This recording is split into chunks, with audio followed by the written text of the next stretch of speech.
Welcome to the Smart Divorce on Divorce Source Radio, saving you time, money, and your sanity as you build a better life post-divorce. I'm Deborah Moskovich, divorce consultant, educator, and author of The Smart Divorce. And along with my co-host, Steve Peck, we're going to bring you the leading divorce experts across North America, providing insight, tips, and strategies for managing divorce during the process and afterwards. Strategies and advice for building your post-divorce happiness, and of course, what divorce means for your children. Hey, Steve, how are you? I'm great. How are you? Very well, thanks. I've been thinking a lot about the divorce process, wondering, how did you arrive at your separation agreement? Was it amicable? Was it a little on the acrimonious side? Did you have to go to court? Heck no, it wasn't amicable. I mean, if it was amicable, I don't think I would have started Divorce Source Radio. Now, there were all kinds of problems with mine. Yeah, which is why I wrote The Smart Divorce, right? I went to court. I had a few experiences in court. I had to litigate. I went to court and I learned a lot of lessons. Number one is that there's no crystal ball. I thought that the last time I had gone to court, it would be a slam dunk. I thought I had a clear-cut case. I thought for sure we were going to win. And guess what? We didn't. And I think that the reason that we didn't win was the way that a piece of evidence was presented by the other side. And that was an email that one of my children had sent to their father. The other side said that that email was not written by my children, but was indeed written by me. And I think that that's what swayed the judge. Now, can you imagine, I was flabbergasted when that email was presented because I didn't write it. But it's all in the perceptions and all in the way that things are presented. So I've learned a couple of lessons that I think we need to share with our listeners. Okay. Number one, some matters don't belong in court. I think that you really have to understand that. Two, you're letting a stranger make decisions for your family. That judge doesn't know who you are, what your children are capable of. They don't know your parenting abilities. They really don't know anything. It's all subject to what they read in an affidavit and whether or not they read that statement, right? And there really is no certainty of any outcome. So if you're going to court, really understand what it is that you're up against and work very closely with your lawyer in terms of what your lawyer thinks the outcome might be and what are the stumbling blocks towards success. Well, in Michigan and a lot of states, most divorces never make it to litigation. They end in mediation. So, and all of my attorneys tell me, you don't want to litigate. I mean, that's the last place you want to be. So I ask you, why did you end up in litigation and who would end up there and why? That's a really good question, and we're going to pose that as our guest today. But why did I end up in litigation? Because I think the emotions were so high that it got to the point where it was a very, very high conflict, number one. Number two was when you're not getting full financial disclosure, you have no choice but to go to court. All right, so you weren't receiving information that you believed was there. Correct. But you know what? It's interesting because, you talk about mediation and we were going to talk about litigation today, but we tried to mediate a settlement. Came up with, I thought, was something that was fair and reasonable. But one of the sides wouldn't sign the agreement, so we had to end up litigating. We had to go to court. And I have to tell you that the outcome in litigation was very, very much the same as in mediation, with a huge difference.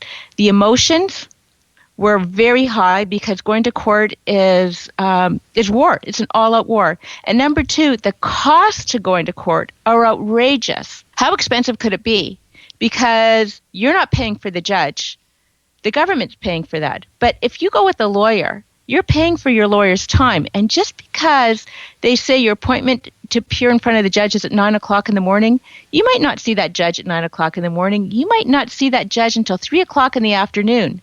That's a lot of time to sit around and pay your lawyer for not working on your file because you're prepared already for the court. I recommend you do everything you can to avoid going to court. The negative impact on going to court is quite dramatic on the family. If you are fighting over custody and access issues especially, do you know that the dropout rate for one of the parents is very high? Bob Emery, and listeners, you might want to Google Dr. Robert E. Emery and look at his mediation study versus litigation study, because what happens is after a period of time, I guess because the emotions are so high and what happens to the litigation process, I mean, there's so many different things that that parent who is the non-custodial parent, chances are the relationship is lost or is deteriorated very significantly. So why would you want to go to court? Unless there is serious financial issues and there is no disclosure, or if one of the parties wants to move out of the country with the children, well, you can't really mediate that. I think it really does need a judge, the impact of a judge to make that decision.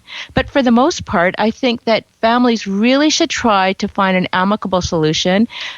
And when you think about the matrimonial assets that are being divided, do you not want to keep that in your family? Do you want to be spending thousands of dollars, if not some families are spending hundreds of thousands of dollars with their lawyers? I live in the suburbs, and I would love to live in the city. And my mother often says to me, if you didn't go to court, you could be living in the city. That's how much money I spent going to court. Yeah, and you're right. There are some legitimate reasons why you would want to go to court and litigate. Like you can't find the money. But one of the family court judges I spoke with said that sometimes it's just that anger, that people are so angry they want to be heard.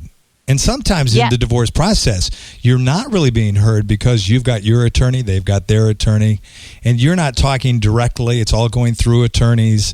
And so court provides these super angry people a platform to air it all out. I agree. And there's another thing that you have to be aware of. There's your brand of justice and the legal brand of justice. And just because you think you're right doesn't necessarily mean the law is going to find you right. The only thing you're really going to end up with are legal bills. So your brand of justice might not necessarily be the legal brand of justice. And the other thing is when you talk about the emotions and, who's right and who's wrong and why the marriage ended in the first place, or perhaps people feel deceived, whatever it is, it's no-fault divorce. So the reasons behind the marriage downfall, for the most part, don't matter. Now, you might want an apology. You might want it to matter. But in the court of law, it doesn't matter. I agree, although I've been told if, let's say, you're a gambler and you've been spending a lot of money gambling, at that point, it's no fault regarding the divorce, but regarding the settlement, that'll come into play at that point.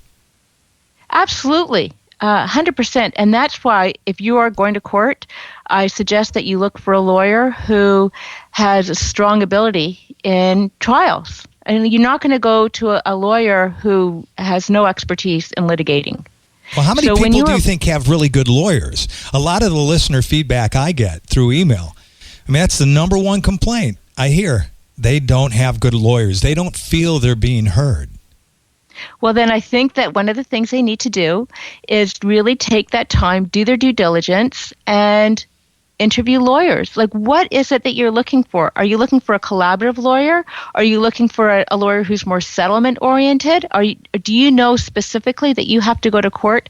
Whatever your issues are, that's the type of lawyer that you should be looking for. Now, people will say that I can't afford lawyer X, and that's the best lawyer to take me to court. But you know what? I think that if you really did your homework and you interviewed lawyers and you went for consultations, you could find a lawyer to meet your needs. I think sometimes with some of our listeners, they've just been told that their spouse has filed for divorce and their head is spinning. Their whole life is flashing before their eyes. They're not in the right mindset maybe to make these types of decisions. I know, exactly. I agree with you 100%. And that's why they need to listen to the show last week when we talked to Dr. Robert Simon about the emotions ramping up at the first few weeks of the divorce process and what do you do and should you be retaining a lawyer. I think that sometimes you need to slow down that process. I don't think that you can be expected to retain a lawyer right away. Some people need to process that information. And oftentimes for those that are in denial, they've been blindsided. There's no way that they are ready to go out and retain a lawyer and know what they need and what's in the best interest of the children. I think they need to slow down a little bit. Today is about litigation with our guest, Justice Harvey Brownstone. He's got extensive expertise in family law matters and was appointed to the bench in 1995. And I think that that's really important because oftentimes people could go to court, and when you look at the decision maker, sometimes the judge does not have family law experience, and you cannot pick your judge. You cannot pick your decision maker. So anyone who's sitting in Justice Brown's courtroom is very fortunate because he's got so much expertise, and not only is he a city court judge, he's the author of the best-selling book called Tug of War. His high visibility in Canadian society has made him one of the most recognizable faces of the Canadian justice system.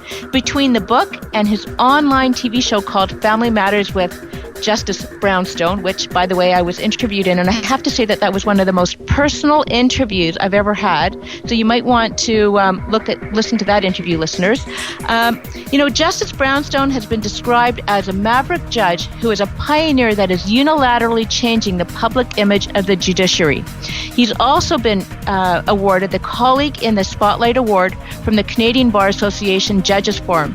So whether you're Canadian, American, European, wherever you're listening, the information is relevant to you because we're not talking about the specifics of litigating. We're going to talk about what goes on in the courtroom and what goes on in the judge's mind. Very cool.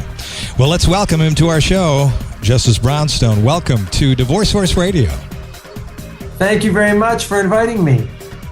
First of all, I have to say, Justice Brownstone, that I read your book, Tug of War. I read it a number of times because I think the message that you have in there is so important, and that is, really, if you're considering litigating, think again. And I think for any of our listeners, if you're contemplating divorce, if you're contemplating litigating, whatever the divorce process is that you want to pursue, this book is a great reality check, and I think it's a must-read. So wherever you live, doesn't matter if you're in Canada, the UK, Europe, wherever you are, the information in this book really relates to wherever you are. No kidding. And Justice Brownstone, I want to jump in and thank you, too, not only for the book, but for your television show online on FamilyMattersTV.com. I mean, it's amazing what you're doing, a judge reaching out to help others. So thank you so much for all you do. Well, I very much appreciate the positive feedback, Steve and Deb. You know, I thought it was time for a judge to break out of the traditional mold of adjudicator in the courtroom and reach out to educate a very, very needy public in the same way that you did, Deb, with your fabulous book. I recommend it to litigants about 85 times a month. And I think it's really, really important that people have their eyes open when they're going through a very emotionally traumatic experience, like a separation. So do you find that your litigants react differently to you now that since you've written the book and you've got your TV show, or are they the same? Well, not all of them have read the book, and frankly, not all of them are capable of absorbing what's in the book and then applying it to their own lives. So, no, I don't think people really treat me differently. I get a lot of feedback about the online show, though, because it's gone viral and it reaches about 50,000 people a day. So I do get a lot of comments, particularly about the mediation episode and the collaborative law episode and the one about how to manage your lawyer. But no, once I'm in the courtroom, it's a case of trying to adjudicate their issues. But the people who've read the book certainly have their eyes open, and they are more able to predict what's going to happen than the people who haven't read it. Right. Okay, well, speaking of predicting what happens, I think this is a good lead into my first question. In your book, you talk about court cases that they're supposed to be truth-finding exercises, but litigants quickly learn that cases are not decided on the basis of what actually happened. A judge cannot know for certain what actually happened because he or she was not there to see it. The best we can do is to make decisions on the basis of what can be proved. And don't you find that people want their day in court? It's kind of like a Perry Mason episode where they think, someone's going to confess and admit that one person was right and one person was wrong and justice is served, but it doesn't work that way. What advice do you have for people regarding their expectations? Well, I think that the biggest mistake that people make is not that they think that somebody's going to confess. I don't think most litigants I see are naive enough to think that under the strain of a court appearance, their ex-partner is going to admit wrongdoing. But I think that the vast majority of people who come to court think that they're going to be validated or vindicated in some way by the judge, and that they are going to be told that not only were they right, but that they were the victim. Everybody that comes to family court really feels like they are the victim in the relationship. Nobody thinks that they're the perpetrator. They all think they're the victim. And they really seem to need somebody in authority to tell them that they were right, they were the one that was hard done by, and it's very frustrating for them when they don't get that, because most judges are not interested in rehashing the details of the breakup and looking for fault. You know, we're not in a fault-finding exercise. We're trying to move forward and create parenting plans or settle financial issues. We're really not interested in rehashing the past. You know, I think that parents who come to court with those expectations of getting some form of vengeance are very, very disappointed and frustrated by the whole system, and especially they're disappointed by the judge. Deborah, that's a huge message, right? That is a huge message, and I think that's really important, Justice Brownstone, because there's no fault divorce. So it doesn't matter who's at fault for the breakdown. Just as you say, it's the law that dictates. Let me say this about that, Deborah, and Justice, you can tell me your feelings. I've seen sometimes in court where, let's say, there's been an affair in a relationship, and maybe the wife has been cheated on, and she's in court, and she's trying to prove all of this, and she's looking for someone to tell her that she's right. And it's just not going to happen that way, is it? Well, I mean, the fact that somebody was unfaithful doesn't really matter. It's not relevant. And because we don't... marital conduct is not relevant unless it impacts on the parenting. And a lot of people think it does impact on parenting. So, for example, there are many, many, many people out there who believe that if you were a bad partner, you are also a bad parent.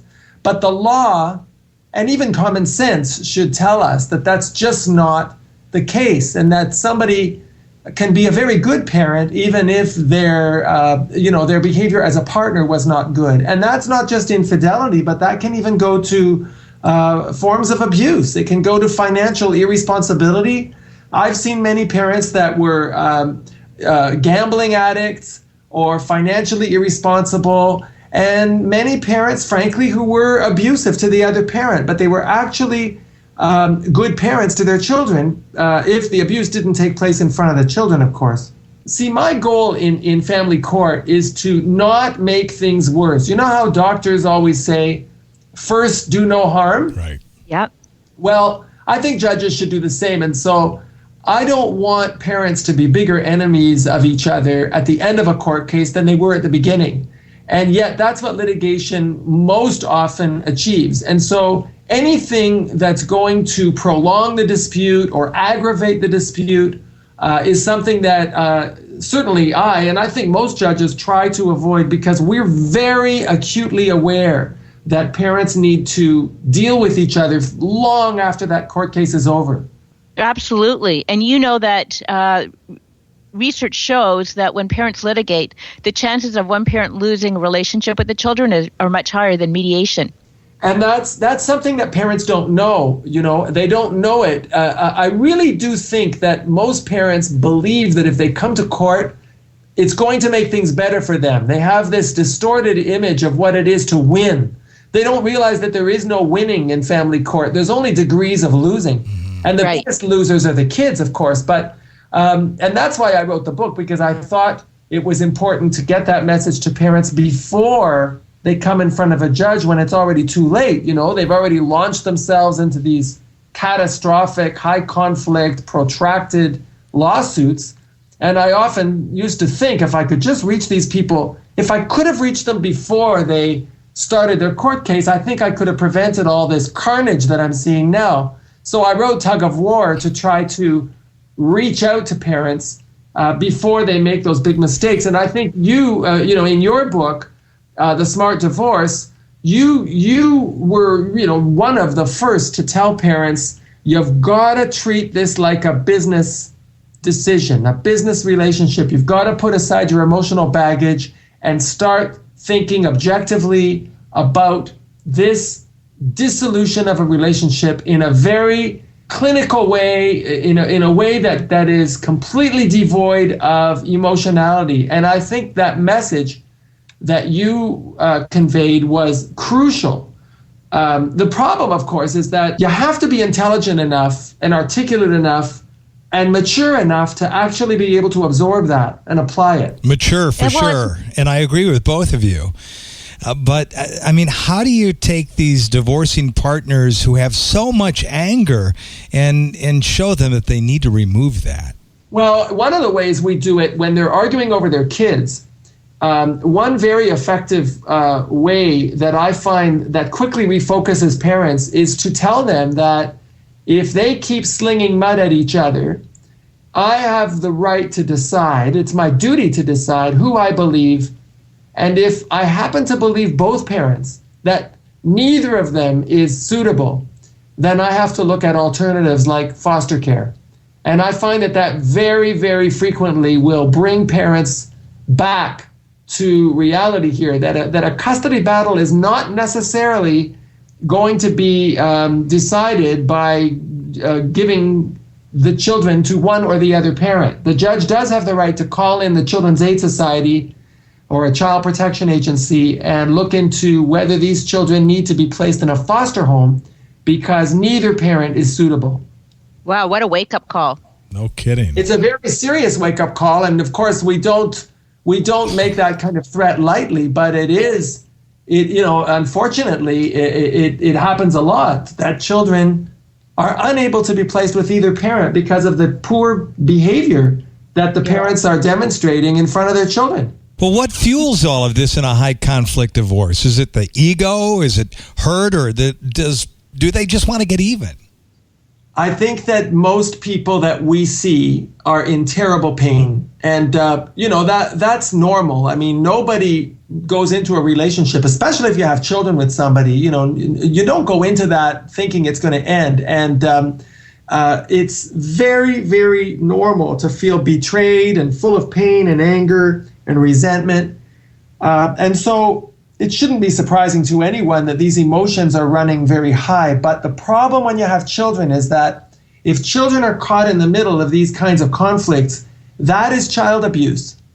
And a lot of parents just cannot distinguish a bad partner from a bad parent, and they can't distinguish their behavior as reflecting badly on their parenting. But judges are always watching out for what these children must be going through. And, I just today in court, I said to a couple who were really had been litigating incessantly for years, I said to them, I'm a 54-year-old adult and I'm a judge and I work here and I am feeling very stressed by what you are showing me today and your behavior. I wonder how your children must feel.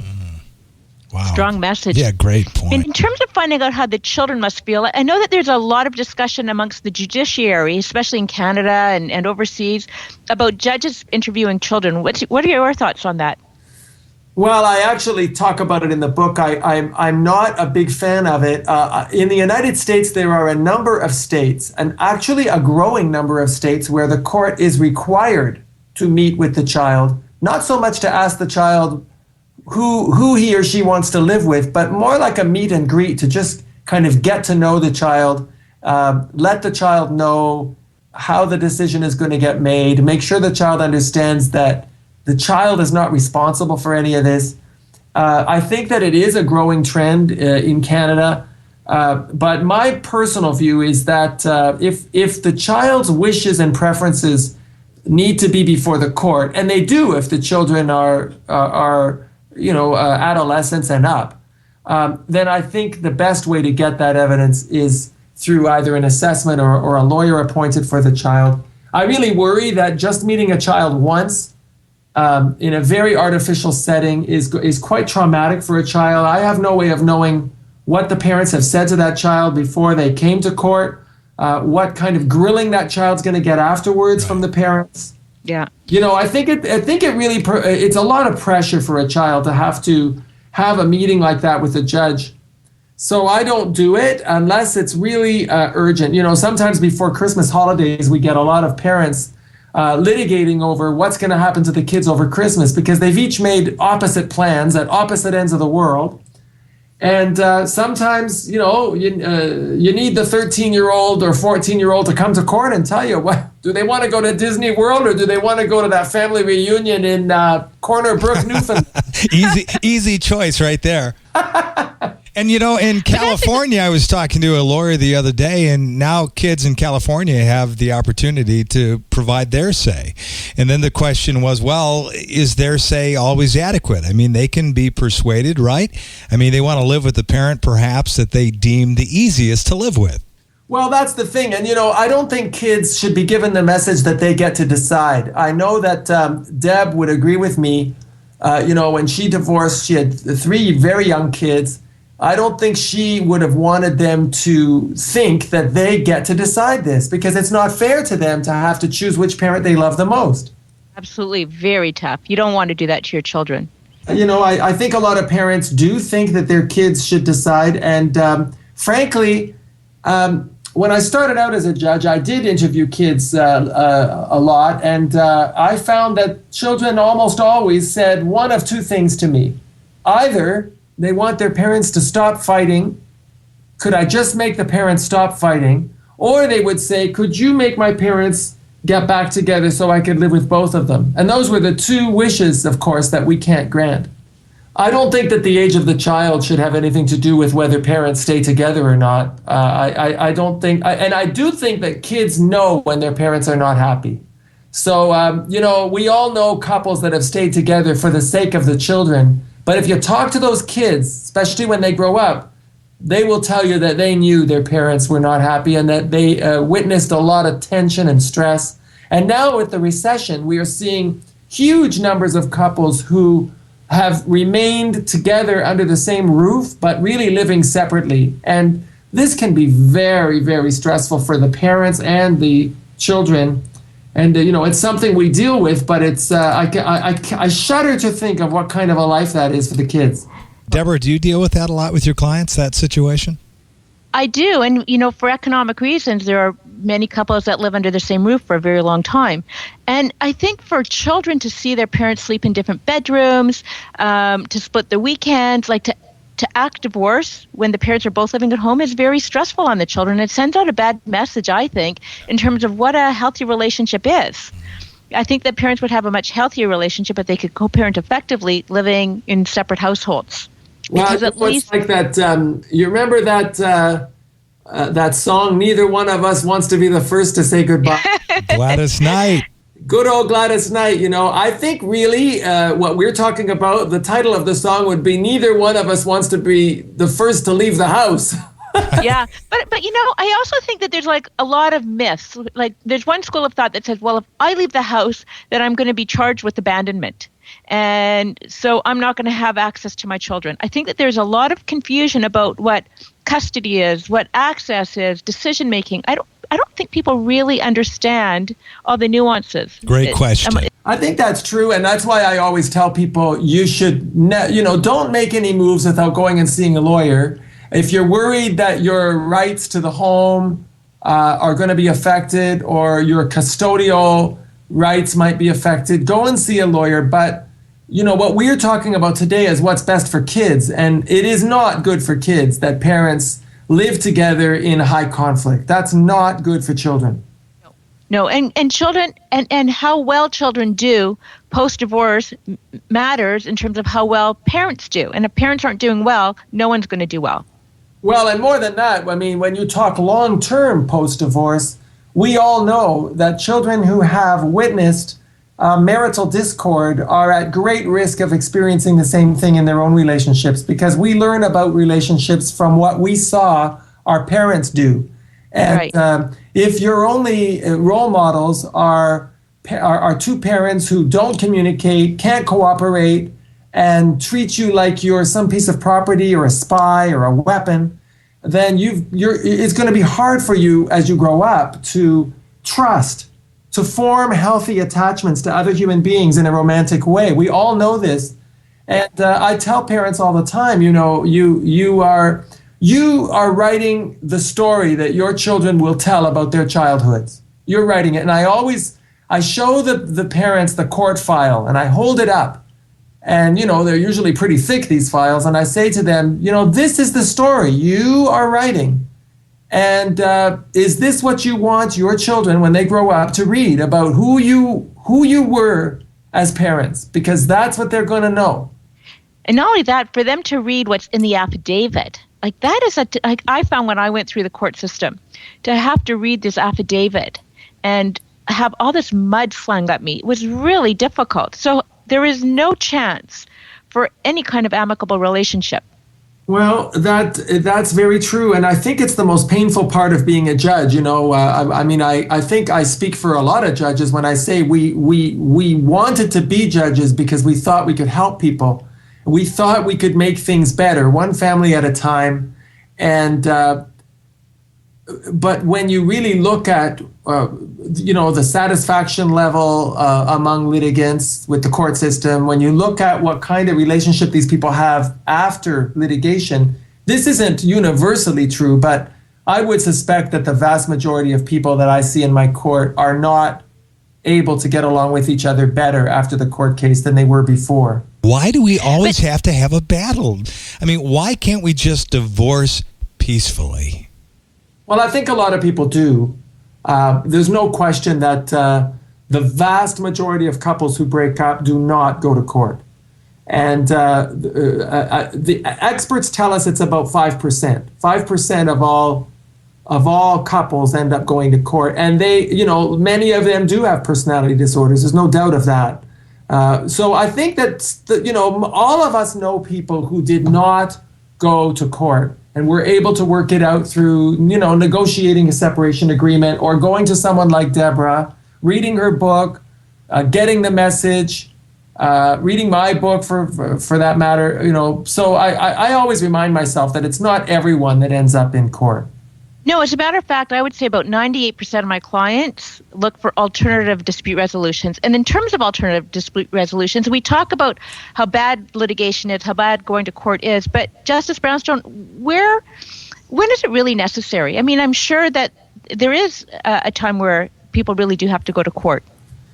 Well, yeah, one of the chapters in my book tells people when you have to go to court. Basically, it's if there's been domestic violence and you need a restraining order, or there's a mental health issue, or there's substance abuse, or you're dealing with someone who just will not negotiate with you. If you've been kicked out of the house and the person will not communicate with you, you may have no choice but to go to court. So I don't think we're ever going to put the courts out of business, because there will always be those situations like the ones I mentioned. But honestly, the vast majority of people who come to court don't need to and should be looking at mediation, parenting coaches, counseling, collaborative law. There's a lot of alternatives. And one of the things I've done on my talk show is to bring experts on the show to educate the public about some of these alternatives so that they can make informed decisions about whether litigation is really right for them.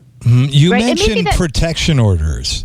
Are they the same in Canada as they are in the U.S.? And do you feel they're overused or used as a strategy? Well, most of the time, yes, they are used the same as in the United States. Are they overused? I think there's a small percentage of people who who fabricate allegations of violence in order to get a leg up on the litigation. But that is a fairly small group of people. By and large, the evidentiary test for getting a restraining order is pretty high. And courts are very mindful of the stigma that comes with a restraining order. And I don't think I'm sure there's some abuse, but I don't think it's significant. But it seems like it's lowered the bar lately, where you can just say that if someone's invading my personal space, that's a violation. Oh, I'd like to meet the woman that did a number on you. Well, I mean, it does happen that way. If you are suffering emotional distress, that's enough for a protection order in the United States, anyway. I will tell you that the world of cyberspace has made it more challenging because now we see people accusing each other of harassment over Facebook, over MySpace. We never used to see this kind of thing before, but now we see Twitter harassment and text messaging harassment, and that never used to happen. I guess technology has made it easier to communicate with people, and that can be a bad thing too. But it's also created some privacy issues within divorces, hasn't it?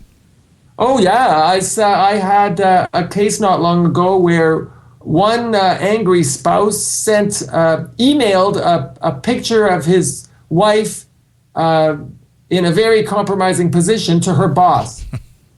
Oh, God. Oh, that's awful. Awful. What about financial disclosure? Let's just change it up a little bit. I would think that getting full financial disclosure is a serious issue, and one in which if you can't get it through negotiation, mediation, I mean, that's what you'd have to do is go to court. Yes, I guess it's counterintuitive to have to disclose to somebody you absolutely hate all the details of your finances, but that is what's required in order to reach a settlement. And what I say to parents is, I realize that you feel that once you've broken up, this is an invasion of your privacy. But if you want your finances to ever have finality, if you ever want to have this part of your divorce really settled for good, you must disclose all of your financial circumstances. Otherwise, you are at risk of having the whole thing reopened later on if it turns out that you were not truly frank and forthcoming with all of the details. Good point. There's no point in spending a lot of money on a lawyer to have your affairs resolved only to have it reopened later. And we do see a lot of that because people think that they're getting away with some scheme to transfer assets to somebody else, but it usually comes back to bite. What about appealing a ruling? Like, when do you think that should take place? And is the procedure a little bit different because now you're looking at a ruling made by one of your colleagues? Well, I don't think anybody should ever appeal unless a lawyer has looked at the transcript and the evidence and advised them that it's worth appealing, that there was really an error made by the judge at first instance. And I have to tell you, in 16 years of being a family court judge in a big city, I think I've been appealed something like 7 or 8 times. It's very, very low. The percentage of appeals is very low, and the number of times I've actually been overturned was only twice. Do you take that personally? No, I don't take it personally because, in both cases, I still think I was right. Right. But I think that sends out a message, buyer beware. If you're going to court, there is going to be one person that's going to be happier with the outcome than another. So the one that's not happy is going to say the judge made a mistake. Yeah, right? I think that goes with the territory, and it's hard to accept as a judge that 50% of the people that come in front of me are going to leave the courtroom unhappy with me. Yeah, that's always painful. But I say to people all the time, we don't invite you here. We're not telling you that we are the best. We strangers who don't know you and don't know your children, that we are the best possible mechanism to resolve your conflicts. And if you two think that you can come up with a better solution, then do it. Yeah, good for you. What about the self-represented litigant? Because I understand that the courthouses now, the courtrooms are getting more and more people coming in without legal representation. They're doing it on their own. Maybe they think because you can find so much information online that, hey, I can do just as good a job as a lawyer. And plus the economy, right? Yeah, that's right. 70% of all litigants in family courts throughout North America, in most major centers, 70% are unrepresented. They're representing themselves. They're making a mess out of their lives and of their court cases. they haven't even gotten legal advice, let alone have a lawyer actually representing them. It's a huge mistake because courts were never designed, the rules of procedure, the laws of evidence, the system was never designed to be navigated without legal help. And if it was that easy to do it, we wouldn't have gone to law school for 3 years. And so, unfortunately, it's a very frustrating experience to try to do this on your own. A lot of people feel they have to because they can't afford a lawyer, but I think most people can afford at least an hour or two of a consultation with a lawyer just to find out if you are, what your rights and obligations are, what is your paperwork done properly, do you have the evidence to support or defend your claim? It's well worth getting advice from a lawyer. And I know you're very strong on that in your book, Deb. I am, and I send all of my clients, anyone who says that they want to do it on their own, I tell them that they must go to a lawyer for independent legal advice, even if they spend just 1 hour. But they need to know their rights and obligations. There's also a portion of the public that do that. They hire an attorney, and when all is said and done, they feel, man, I could have done a better job myself. Well, I don't think that people can be very objective about their own situations. And that's the greatest advantage of a lawyer. Besides knowing the procedure and knowing what evidence you're going to need, a lawyer has objectivity and can say to you, look, I know you feel that your version of what happened is the only version that any reasonable person could accept. But I'm telling you that what you're saying about the ex-partner is mostly irrelevant and will not help you and may even hurt you. And, good lawyers are managing their clients' expectations all the time, constantly telling them, look, I know this is what you want, but I got to tell you, this is not likely what you're going to get. How do you know if you have the right attorney? Well, I have a very good episode on that topic on my show, Family Matters. I tell people to watch that all the time because I got 2 lawyers to come and sit down with me and basically tell me what makes a good lawyer, what makes a good client, how do you manage your lawyer, how do you get the biggest bang for your buck? And I wrote a chapter on it in my book too. I think that it's there are lawyers there that are difficult and may even aggravate the disputes rather than try to settle them. And sometimes you do have to shop around. I know Deb did. Yeah. And and I thought that the material in Deb's book was very good in terms of explaining to someone what you need to know, what mindset you need to have when you go to a lawyer. And I thought that coming from a client, that was really helpful. It was more helpful than anything a judge can say because Deb actually went through it and understood the power imbalance, the sense of intimidation, the clock constantly ticking for fees when you need to talk, but that's not the person you should be venting to. That's right. You really covered that so well. Thank you. I think people also have this feeling that if they're going to court and litigating, they need to find the meanest, baddest, most aggressive lawyer. And I don't think that that's what they should be looking for. They should still be looking for someone who's more settlement oriented. Well, I think that a lot of people judge their lawyer by whether the person tells them what they want to hear. A lot of people give me the impression that their idea of a good lawyer is somebody who agrees with them. And that is not at all what you should be looking for. And we don't judge other professionals that way. We don't judge doctors or accountants that way. We're not looking for somebody that just agrees with us. We're looking for somebody who has expertise that'll tell us what we need to know. But with lawyers, somehow people feel like they know better and that the lawyer is only good if they tell them what they want to hear.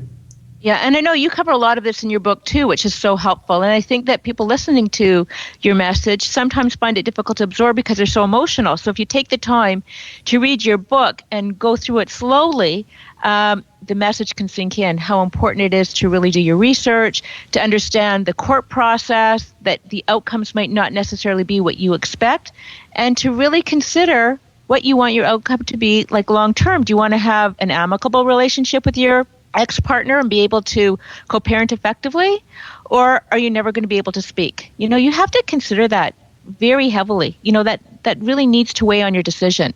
Well, today I had a couple in front of me. This is very typical. One of them wanted joint custody.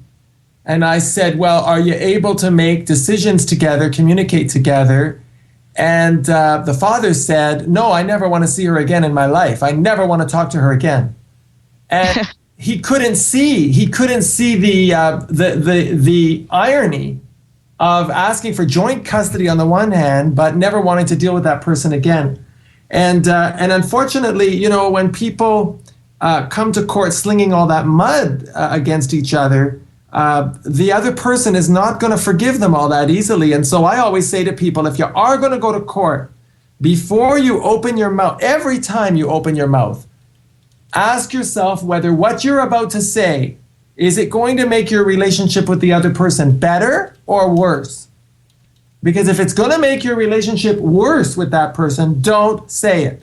How does this whole situation, you're sitting watching all of these cases all day. How does this leave you feeling about the state of relationships? Is that before or after I've taken my 3 or 4 Tylenol? Yeah, good question. Before and after, how does it make you feel? Because, you're watching some very, very hard situations. People that are breaking up, their families are crumbling before your very eyes.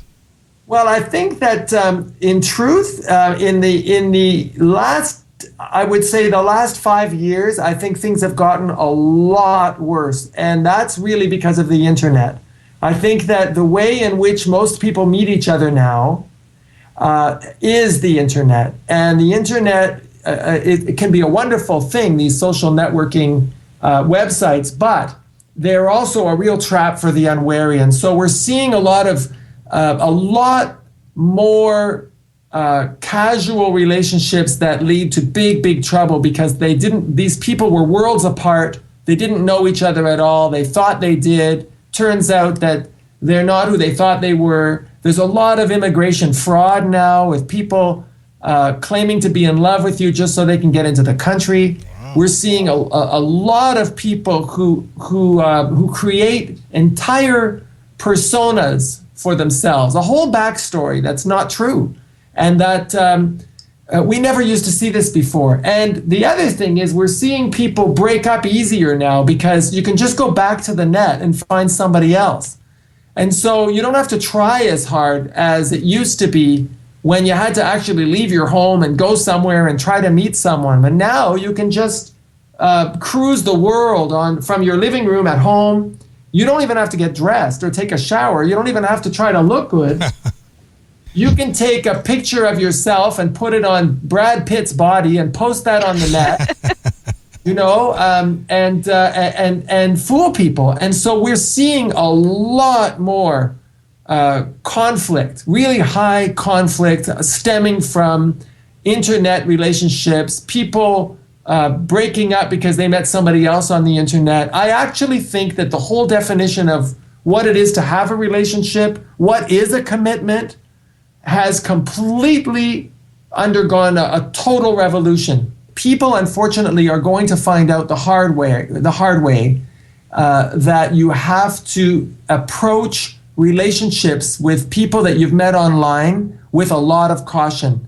And I think one of the most disturbing things for me that I've seen in the last 5-6 years is the number of lonely, socially awkward people out there who so desperately want to be in love that they will talk themselves into falling in love with somebody they have never met. And that did not used to happen. It never used to happen that people would actually say they were in love with somebody they've never met. They've only emailed and spoken to, maybe on the phone.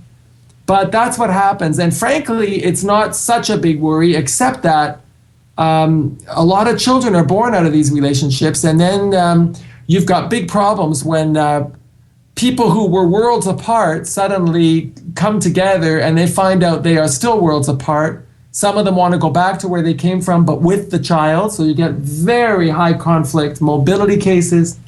You get serious immigration frauds where people are sponsoring other people here who didn't really, as soon as they got residency, they disappeared. there are people that have had they have children, they have ex-partners, they're in debt, they've got criminal records. There's all kinds of things that people find out about each other after it's too late. So I think the message is you really need to take the time to get to know who your partner is. And oftentimes people aren't doing that. Yeah, I think that the internet can be a wonderful thing. There are lots and lots of couples who meet online. And of course, I don't see them because they're happy and they don't come to court. But I'll tell you, there's enough tragedies out there that would make your advice very, very worthwhile taking, Deb, and that is to be cautious. If it sounds too good to be true, it is. It is. Maybe there needs to be a way that you can do a background check on somebody. It's not that easy to do a criminal record check on somebody or a credit bureau check or, I suppose we're going to see businesses crop up one of these days where a person can do a check on somebody that they're wondering about.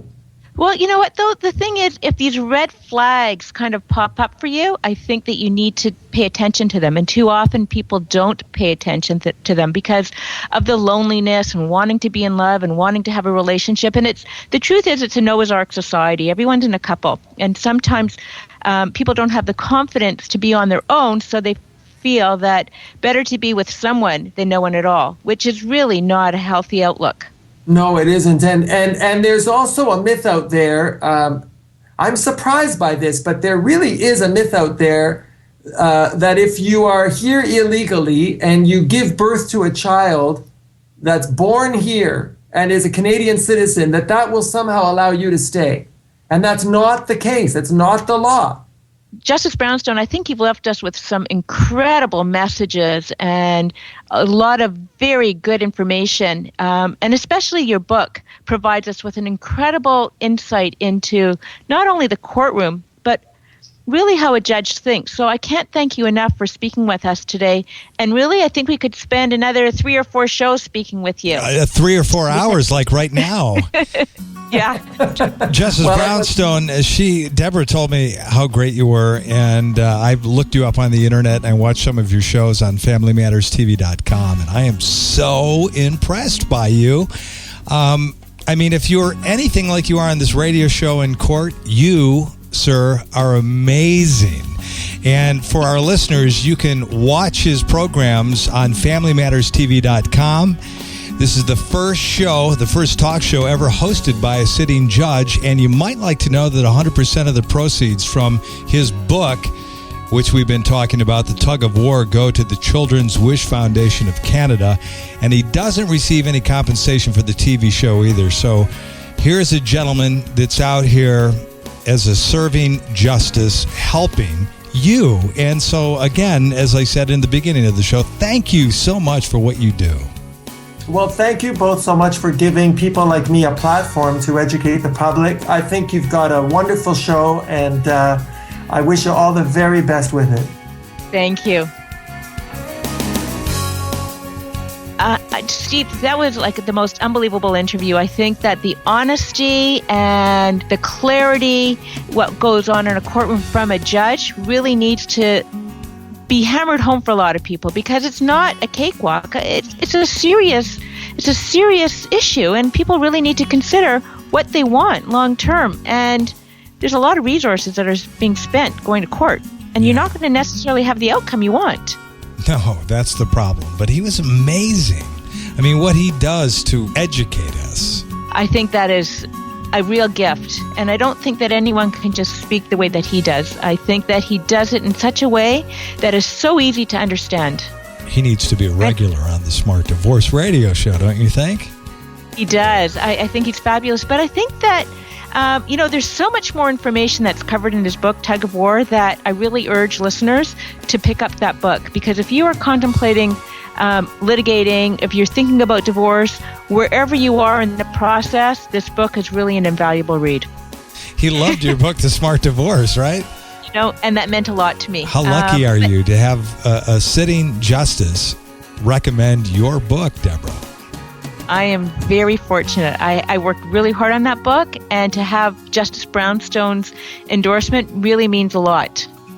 You've been listening to The Smart Divorce on Divorce Source Radio with Deborah Moskovich and Steve Peck. Tune in next week where we'll share more helpful information about divorce, empowering you to move forward with focus, hope, and confidence. And we want to hear from you, so please feel free to email your thoughts to info@thesmartdivorce.com or divorcesourceradio@gmail.com. And you can listen to the programs on iTunes or on divorcesourceradio.com. If you'd like to leave a question on our listener line, you can do so at area code 248-686-2256.